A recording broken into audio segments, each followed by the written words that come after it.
Ada panggilan darurat 911 yang langsung ditutup dari sebuah rumah kosong. Kami sampai di tempat kejadian. Kami masuk, kami berteriak, "Polisi! Polisi!" Tidak ada jawaban. "Polisi! Polisi!" Kami naik ke atas, memeriksa seluruh lantai atas, kosong. Tak ada siapapun. Kami berlima bertemu di lantai bawah dan berbicara. Kami bilang, "Hei, semuanya baik-baik saja. Tidak ada masalah di sini." Saat kami berbicara, tiba-tiba kami mendengar suara seperti langkah cepat berlari di lantai atas. Dan sebuah pintu membuka serta menutup. Apa-apaan ini? Kita pasti melewatkan sesuatu. Tentu saja, kami menarik senjata kami dan kami, "Polisi!" memperingatkan. Kami naik ke atas dan kami melihat dan melihat dan melihat. Tidak ada siapa-siapa. Semua jendela tertutup. Tidak ada siapa-siapa. Saat kami menunggu di sana, hal sama terjadi. Apa yang terjadi? Pada saat itu, seperti kami mulai sedikit ketakutan karena kami pikir, apa yang terjadi di sini? Lalu kami memeriksa lagi. Kami berada pada titik di mana kita akan membongkar lantai dan tidak ada apa-apa. Dan kita mendengar langkah yang sangat lambat kali ini. Dan kamu bisa mendengar deritnya karena ini adalah rumah kayu. Dan sebuah pintu yang bisa dibuka dan ditutup. Bayangkan sebuah tempat yang benar-benar kosong. Namaku Erdal Kaya. Aku lahir di Adana, Turki. Usiaku sekitar 37 tahun sekarang. Aku kuliah di Universitas Istanbul, belajar manajemen hotel, dan pada tahun 2005 aku beremigrasi ke Amerika Serikat, dan saat ini tinggal di daerah Chicago. Bagaimana perjalananmu dimulai dari Turki ke Amerika Serikat? Sejak aku kecil, aku selalu tertarik pada budaya Barat. Aku tidak tahu mengapa. Mungkin acara TV, film, dan sebagainya. Tapi aku sangat-sangat menikmati budaya Barat. Saat itu, aku berusia sekitar 11 tahun. Suatu hari aku membantu ibuku dan tiba-tiba saja aku mengatakannya pada ibuku, "Hei, aku ingin pergi ke Barat di suatu tempat dan tinggal di sana suatu hari nanti." Ibuku menatapku dan dia seperti, "Ada apa di sana?" Sepertinya dia bingung dari mana pemikiran itu. Pada tahun 2005, hal itu akhirnya terjadi. Aku pindah ke Amerika Serikat. Berapa usiamu saat itu? Usiaku 20 tahun. Berusia 20 tahun ketika aku di Amerika Serikat, aku tidak tahu apa-apa. Bahasa Inggrisku sangat-sangat buruk dan mengalami culture shock. Tapi aku mulai bekerja di hotel. Aku pertama kali bekerja di Sheraton di Atlanta, Georgia, dan aku tak percaya bisa mendapatkan pekerjaan itu. Bagaimana bisa kamu menjadi polisi?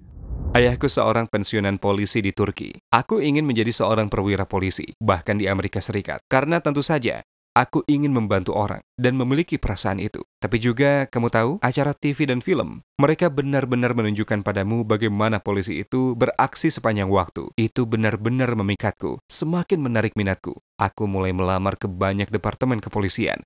Dan setelah ditolak 3 atau 4 kali, akhirnya aku bisa mendapatkan pekerjaan sebagai polisi. Dan aku bekerja sebagai petugas polisi selama sekitar 6 tahun di Departemen Kepolisian. Sekitar 3 tahun di antaranya, aku melatih para perwira polisi baru lainnya. Kami menyebutnya posisi petugas pelatihan lapangan. Berapa banyak orang yang bisa lulus tes kepolisian? Menjadi seorang petugas polisi di Amerika Serikat cukup sulit, tapi aku akan mengatakan rata-rata mungkin 5-10% yang berhasil. Jadi sangat-sangat sedikit orang dari semua pelamar yang mendapatkan posisi tersebut. Begitulah yang terjadi padaku. Ketika aku melamar, ada 777 orang yang melamar, dan hanya 11 dari kami yang diterima dan dikirim ke akademi. Jadi seperti itu. Apa latihan terberat yang pernah kamu jalani? Setiap pagi jam 5 pagi, kamu harus bangun dan diteriaki.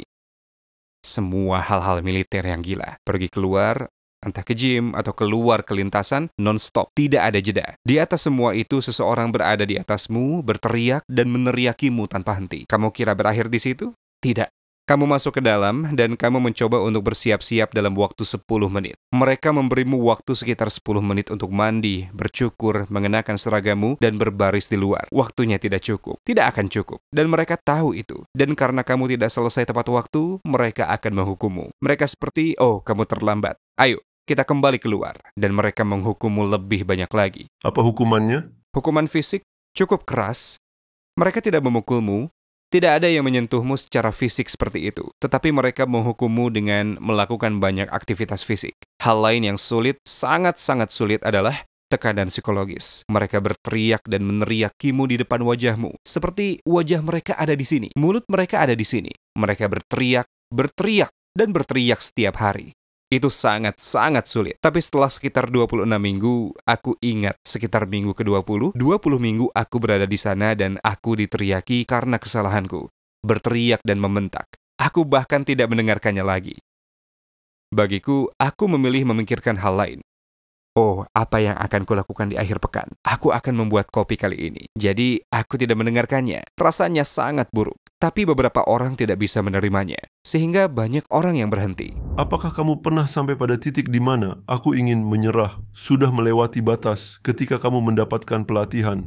Tentu saja, setiap hari. Setiap hari aku seperti itu. Aku ingin berhenti. Aku hanya ingin pulang. Aku berkata pada diriku sendiri. Rekanku tinggal di ranjang bawah dan dia berhenti sepertinya pada minggu ke-6. Dia berpikir, aku tidak sanggup melakukan ini lagi. Dan dia adalah seorang militer sebelumnya. Dia seperti, aku tak bisa melakukan ini lagi. Terlalu sulit. Ini seperti kamu tidak bisa pergi karena kalian saling membantu satu sama lain. Kau tahu, dia merapikan tempat tidurku, aku merapikan tempat tidurnya. Jadi dia berhenti dan banyak orang yang berhenti. Dan aku ingin berhenti setiap hari, tapi tak terjadi. Apa yang aku pelajari di akademi itu, tak peduli seburuk apapun pikiranmu, sudah cukup. Aku sudah tidak memiliki tenaga lagi. Sudah cukup. Aku tak mau melakukan push up lagi. Atau aku tidak bisa melakukan ini lagi. Kamu hampir mencapai 50%. Kamu masih memiliki 50% lagi. Hal paling luar biasa apa yang pernah kamu alami?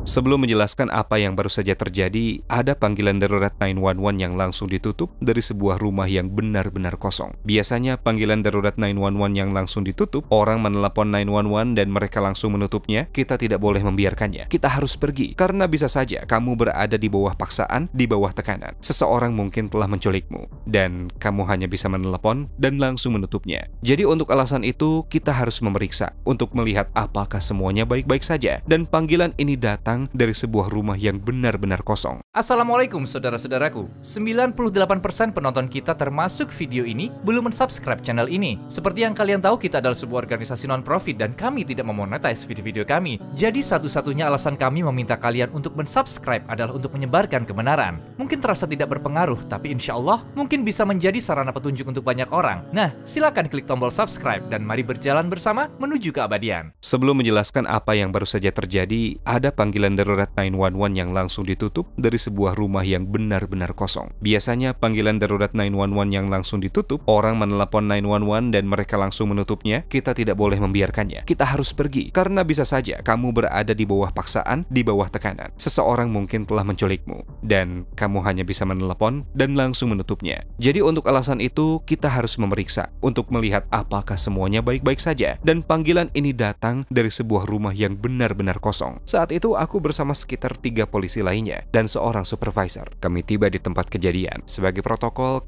kami memeriksa di dalam rumah apakah ada orang. Kami masuk, kami berteriak, "Polisi! Polisi!" Tidak ada jawaban. Tidak ada apa-apa di lantai bawah. Kami naik ke atas, memeriksa seluruh lantai atas. Kosong. Tak ada siapapun. Tidak ada perabotan. Tidak ada apa-apa di dalamnya. Benar-benar tempat yang kosong. Entah bagaimana, sebuah panggilan 911 datang dari tempat itu. Kadang-kadang hal itu terjadi, sambungan telepon atau lainnya, ya kan? Kami turun ke bawah, kami semua. Kami berlima bertemu di lantai bawah dan kami berbicara. Kami bilang, "Hey, semuanya baik-baik saja. Tidak ada masalah di sini." Saat kami berbicara, tiba-tiba kami mendengar sesuatu seperti suara langkah cepat berlari di lantai atas. Seperti sangat-sangat cepat. Dan sebuah pintu terbuka dan tertutup. Apa-apaan ini? Kami pasti melewatkan sesuatu. Sepertinya kami pikir kami melewatkan seseorang ada di lantai atas dan kami lalai. Tentu saja kami menarik senjata kami dan kami, "Polisi!" memperingatkan. Kami naik ke atas dan kami melihat dan melihat dan melihat, tak ada siapapun. Semua jendela ditutup, tidak ada siapa-siapa. Sangat membingungkan. Tidak ada pintu rahasia yang tersembunyi. Tidak ada lemari. Tidak ada ruang bawah tanah. Tidak ada. Semuanya kosong. Saat itu kami berbicara dengan atasanku. Kami bilang, apa yang sebenarnya terjadi di sini? Rasanya seperti, ya kami tidak tahu. Dan pengawas bilang, kalian tahu, kita pasti bisa mengendalikan situasi ini. Kita akan memeriksa area ini dengan lebih hati-hati. Supervisor mengirim 1 petugas ke bagian belakang rumah, 1 petugas ke bagian depan rumah untuk berjaga-jaga jika ada orang yang ingin melompat. Atau seseorang mungkin melompat dari jendela. Dan kami memeriksa lebih jauh dan lebih jauh lagi. Dan tidak ada apa-apa. Saat kami menunggu di sana, hal sama terjadi. hanya langkah kaki. Kami terdengar langkah kaki seperti langkah kaki yang berjalan dengan jelas, dan sebuah pintu terbuka dan tertutup kembali. Seperti, oke, apa yang terjadi? Pada saat itu, kami mulai sedikit ketakutan karena kami pikir apa yang terjadi di sini, dan kami periksa lagi. Apakah kamu ketakutan?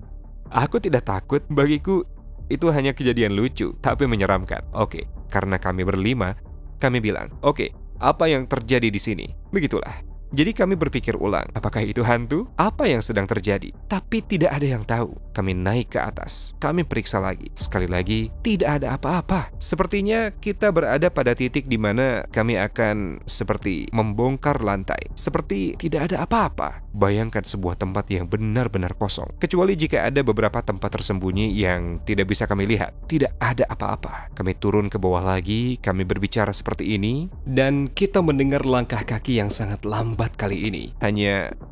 Dan kamu bisa mendengar deritnya. Karena ini adalah rumah kayu, dan pintu terbuka dan tertutup. Tepat pada waktu itu, tentu saja, pikiran awalku adalah seperti itu. Oke, ini sesuatu yang gila. Supervisor seperti kalian tahu? Tidak, kita tidak akan memeriksanya lagi. Ayo kita keluar. Jadi kami berjalan keluar dan pengawas mengumumkan melalui radio, "Hei, radio, semuanya sudah jelas. Tidak ada masalah di sini. Jika ada panggilan lain yang datang dari tempat ini, tidak perlu mengirim polisi. Sudah selesai." Itulah yang dikatakan pengawas. Apakah sudah terselesaikan? Tidak ada orang di sana kan? Kami memeriksanya 3 kali dan itu seperti saat itulah pengawas ketakutan. Dia merasa, oke, ada hantu di atas sana. Karena itu bukan kucing, tidak mungkin seekor binatang. Tidak ada binatang di atas sana. Jendelanya tertutup. Entahlah, sampai hari ini aku tidak tahu. Ini sangat luar biasa. Ini adalah situasi yang sangat menarik. Tidak ada telepon? Tidak ada telepon di sana. Tidak ada apa-apa. Benar-benar kosong. Tidak ada apa-apa di sana. Tidak ada ruang bawah tanah. Tidak ada lemari. Tak ada yang bisa kami temukan. Bahkan jika seseorang bersembunyi, mengapa orang itu terus-menerus berjalan dan menutup pintu? Entahlah. Aku tidak tahu. Apa perbedaan terbesar antara polisi di film dan di kehidupan nyata? Perbedaan terbesar, para petugas polisi di film selalu terlibat baku tembak. Dan dari satu baku tembak ke baku tembak yang lain, ke yang lain lagi dan lagi. Mereka masuk ke dalam mobil dan pulang. Dalam kehidupan nyata, baku tembak sangat jarang terjadi. Kau tahu, itu tidak terjadi setiap saat. Kamu makan donat dan minum kopi? Tentu saja, kami makan donat, kami minum kopi. Bagian ini memang benar. Kamu benar-benar minum kopi dan makan donat. Tapi baku tembak sangat jarang terjadi. Dan seperti 90% dari apa yang kamu lakukan sebagai polisi adalah urusan dokumen. Kamu mengisi beberapa dokumen, melakukan tugas lain, mengurus laporan polisi, tugas lain. Tapi kamu terus-menerus mengisi dokumen. Di film, kita tak pernah melihat petugas polisi mengisi dokumen. Itu hal terbesar yang kupelajari saat pertama kali menjadi polisi. Kami pergi ke satu tempat kejadian, dan kemudian petugas pelatihanku berkata, "Oke, kita harus mendokumentasikan ini. Kita harus menulis laporan." Aku seperti, oh oke. Dan kemudian kita pergi ke tempat kejadian lain. Oke, kita harus menulis laporan. Aku pikir, ya Tuhan, aku harus menulis semua laporan ini. Iya. Bisakah kamu tahu saat seseorang berbohong padamu? Ketika aku berbicara dengan orang lain, ketika aku mewawancarai seseorang, ada hal-hal tertentu yang aku lihat, yang aku perhatikan untuk melihat apakah ada penipuan. Jika kamu berbicara dengan seseorang yang sangat tidak berpengalaman dalam dunia kriminal, itu akan jauh lebih mudah. Tapi seseorang yang berpengalaman, penjahat berpengalaman, akan jauh lebih sulit. Ada beberapa cara untuk mendeteksi penipuan, pasti dalam psikologi manusia. Tapi tidak ada yang bisa mendeteksi penipuan 100%. Itu tidak mungkin. Bagaimana kamu tahu seseorang akan mengeluarkan pistol atau dompetnya? Tidak bisa. Itu pertanyaan yang sangat bagus sebenarnya. Jika senjataku di belakang sini, dompetku ada di belakang. Di sebelah sini, keduanya di sini. Dan kamu seorang polisi. Aku melakukan ini, kamu tak tahu apa yang akan kukeluarkan. Kamu tidak tahu apakah aku akan mengeluarkan dompetku. Kamu tidak tahu apakah aku akan mengeluarkan pistolku. Tergantung situasinya. Keseluruhan situasi sangatlah penting. Mengapa kamu ada di sana? Kamu sedang berbicara dengan siapa? Bagaimana situasinya? Ini sangat penting. Tidak ada yang hitam dan putih. Semuanya abu-abu. Jadi, jika aku melawanmu atau aku terlihat agresif dan melakukan ini, maaf saja, reaksi alami seorang polisi akan mengira orang itu mengeluarkan senjata untuk melawanku. Tapi jika kamu ada di sana, lalu, "Hei Pak, bisa tunjukkan KTP Anda?" Oke. Ketika seseorang melakukan hal ini, kamu akan berpikir orang tersebut sedang mengeluarkan dompetnya. Dalam situasi pertama, apakah kamu punya hak untuk menembak orang itu? Yang penting di sini adalah keseluruhan situasinya. Jika aku di sana, kamu melawanku, kamu baru saja melukai seseorang atau lainnya, terjadi beberapa kekerasan, dan kemudian sekarang kamu menentangku, aku tiba di sana, kamu melakukan ini. Iya, petugas polisi bisa secara wajar menembak orang itu. Pernahkah kamu bertugas untuk melakukan penyamaran atau berpakaian seperti orang lain? Iya, pernah. Daerah prostitusi yang sangat tinggi di kota tempatku bekerja. Aku berpakaian seperti orang di lingkungan sekitar, menumbuhkan jenggot, membawa bir di tanganku, memakai topi, dan mengendarai mobil. Tapi sementara itu polisi lainnya mengawasiku dan aku mencoba menjemput para pelacur. Hei, apa kabar? Apa kamu bekerja? Dan mereka masuk ke dalam mobil para wanita. Aku berbicara dengan mereka dan kemudian segera setelah kami menyepakati harga, aku akan memberikan sinyal ke semua unit di area tersebut. Mereka akan memahami sinyalnya dan mereka akan menepikan kami. Karena aku mengendarai mobil biasa, rasanya seperti aku orang sipil. Mobilku ditandai, petugas polisi dengan lampu akan datang memberhentikan kami. Dan ketika mereka menepikan kami, seorang petugas polisi akan mengetuk pintuku. Hei, apa kabar? Dan seterusnya. Dan selagi kami bicara, mereka akan melakukan investigasi cepat. Mereka mengeluarkan kami dari mobil, sebenarnya menangkap kami berdua. Tapi dia tak tahu jika aku polisi.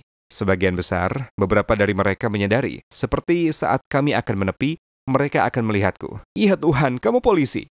Dan mereka akan mencoba melompat keluar dari mobil. Dan aku menahan mereka dan hal-hal seperti itu. Tapi sebagian besar kami berdua akan ditangkap. Secara teknis, dan mereka akan masuk ke mobil. Dan kemudian aku akan kembali ke mobil dan terus melakukan apa yang aku lakukan.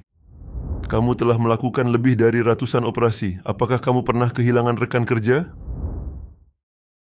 Iya, aku pernah. Dan tertulis Jamie Cox. Ini untuk mengenang Jamie yang selalu kukenakan di pergelangan tanganku. Pria yang hebat. Sungguh pria yang hebat. Suatu hari Jamie, dia melakukan pemberhentian lalu lintas sekitar pukul 1.30 dini hari. Di malam hari.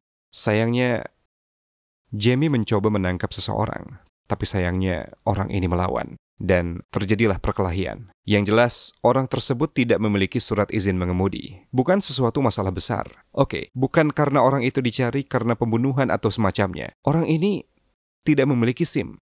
SIM-nya sudah dicabut.